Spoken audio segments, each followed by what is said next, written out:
Ngayon naman mga Mami Mars ko, oatmeal, carrot, spinach waffle naman ang gagawin natin. Of course, mga Mami Mars ko, kailangan natin dito ng oatmeal. Naglagay din ako ng egg.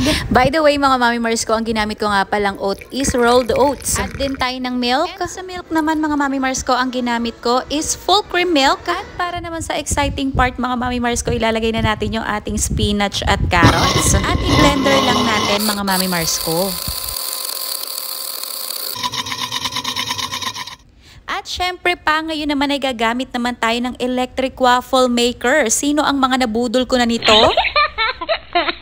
At kung hindi ka pa nakakabili nito, Mami Mars ko, nako, bumili ka na. Magagamit mo din talaga to sa BLW journey nyo ni baby. At hindi lang yun ha, kung meron kang estudyanteng bagets, diba, magagamit mo rin to sa pambaon-baon sa school. Useful na siya, affordable pa, mga mamshis. Kung worried kayo, mga Mami Mars ko, na baka dumikit dito sa ating waffle maker, add lang kayo ng konting olive oil dun sa ating mixture. And make sure lang na mainit talaga yung ating maker bago nyo ilagay yung ating lulutuin. At ayun na nga, mga Mami Mars ko, tapos ko nang lutuin yung isa. And tinry ko lang, mga Mami Mars ko, dahil interesado akong lagyan ng blueberry jam sa gitna. Gusto ko lang itry yung parang may palaman-palaman sa gitna, ganon. Naku, alam mo naman tayo mga mamis, mahilig mag-explore, mahilig mag-imbento, mag-try-try, ganyan. At dahil dyan, mga Mami Mars ko, ito ang nangyayari.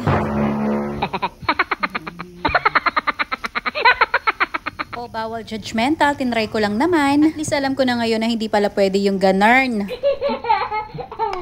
Ang ginawa ko, mga Mami Mars ko, tinanggal ko agad sa saksakan yan bago pa masunog yung blueberry jam na inilagay natin sa ating maker. Pag kasi nasunog yung ating jam dyan, ako, mas mahirap ng linisin, mga Mami Mars ko. Alam nyo ba, mga Mami Mars ko, nako, ginamitan ko pa talaga yan ng cotton buds para malinis. Actually, hindi naman ako gaanong nahirapan, gawa ng medyo mainit-init pa yung ating maker, malambot pa yung jam doon. Anyway, mabalik na tayo sa ating waffle. Alam nyo, mga Mami Mars ko, nakakatuwa yung ating recipe for today's video. Kasi naman, mga Mami Mars ko, napaka-healthy magmula sa oatmeal, may carrots pa, meron pang spinach. Diba, ang bongga, bagay na bagay talaga sa mga babies and toddlers natin. And if ever man, mga Mami Mars ko, na naghahanap ng konting sweetness ang ating mga bagets, ayan, lagyan lang natin ng konting jam. Kung gusto nyo rin lagyan ng peanut butter, pwede din. Or haluan natin ng konting sugar, ganyan. For natural sweetness, pwede tayong maglagay ng banana or apple. Ang dami talaga nating pwedeng gawin, lalo na sa mga foods ng ating baby, kung paano gawing healthy. Basta make sure lang, mga Mami Mars ko, na no salt, no sugar sa ating mga babies, lalo na sa mga under 12 months. O